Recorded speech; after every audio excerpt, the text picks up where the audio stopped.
Dying Light 2, essential tips and tricks you need to know before you buy. Dying Light 2 is finally available, and there's a lot to learn if you want to make the most of this sprawling zombie adventure. Aiden will meet different factions, acquire new abilities, and gather an awful lot of crafting materials. If you want to survive in a post-apocalyptic infected city, you'll need all the help you can get. In this guide, we've broken down the essential tips that will help you make the most of Dying Light 2, both in the early game and the late game.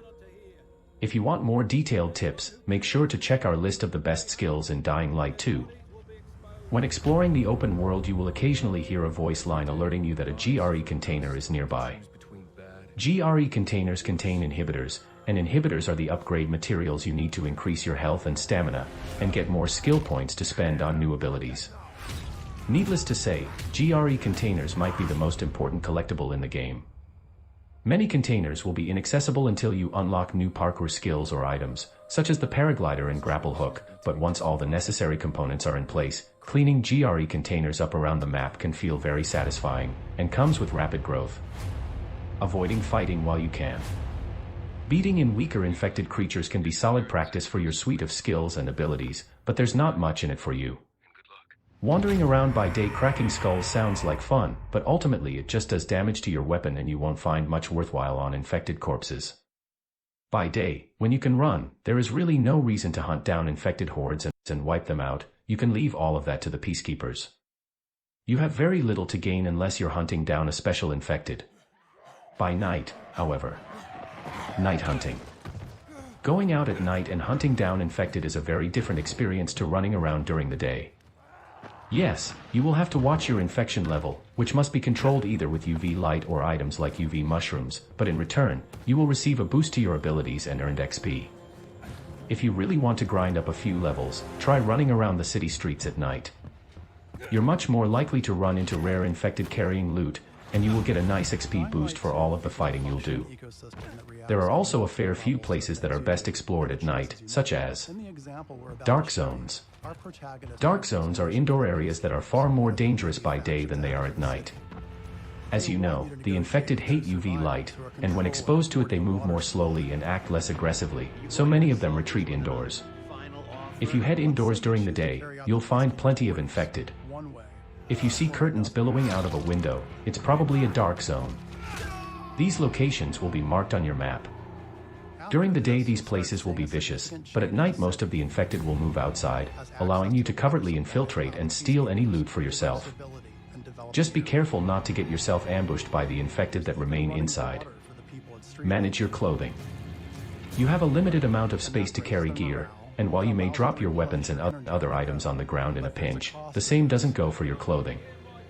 There is no way to drop or dismantle clothes while in the field, meaning if you have too many clothes and you find new gear, you won't be able to pick it up. If you leave to find a vendor or store gear in your stash, then the gear will likely despawn.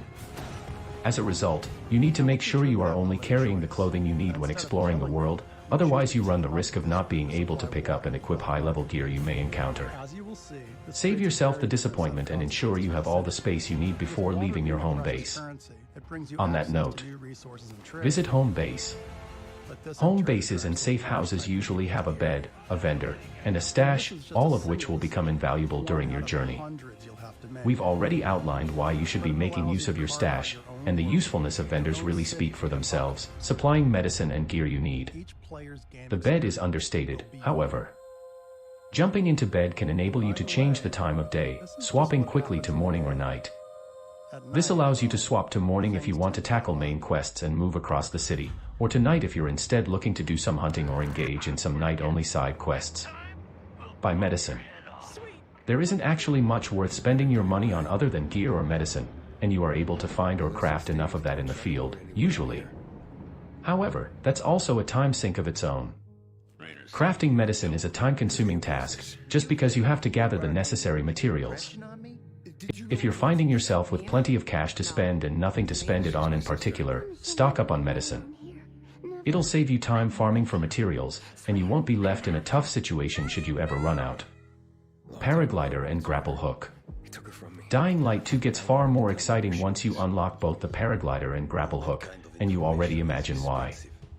The paraglider isn't amazing for covering distance, unfortunately, but it does make soaring down to the streets from a high place, or even scaling a building with help from an updraft, much safer and more efficient. The grapple hook gives you access to swinging, and you can swing and grapple onto a large number of things.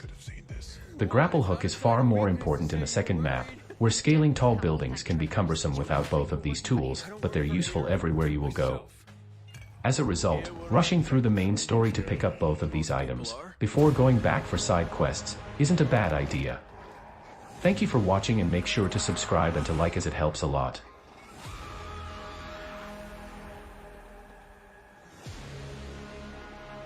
Those who are weak just give up. Keep them busy. They stop caring about anything. Give up on life, but you still care. Drop him. One move and he dies. You're no leader, Colin. On behalf of all its whores, bandits, and idiots, I christen you a citizen of Villedor. And in the name of law, you're sentenced to death for treason.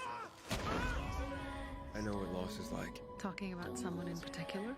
She trusted you, and you failed her. I'll be okay. You'll pay for that. 3 against 1?